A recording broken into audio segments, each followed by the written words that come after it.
और अब खबर शामिल कर लेते हैं न्यूज़ वेव के नुमाइंदे की रिपोर्ट के मुताबिक घात लगाकर खड़े रहना ट्रैफिक पुलिस का ट्रेंड बन गया।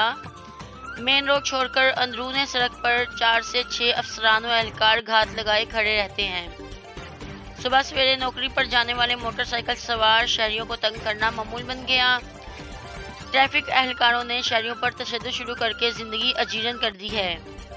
कोई भी नुक्स निकाल कर चालान कर देना मामूल बन गया। कोरंगी और इंडस्ट्रियल्स की मेन शाहराह पर बदतरीन ट्रैफिक जाम देखने को मिलता है, लेकिन ट्रैफिक पुलिस के अफसरान व एहलकार अपना हद पूरा करने में मसरूफ दिखाई देते हैं। माह सियाम में भी मिनटों का सफर घंटों में तय होता है।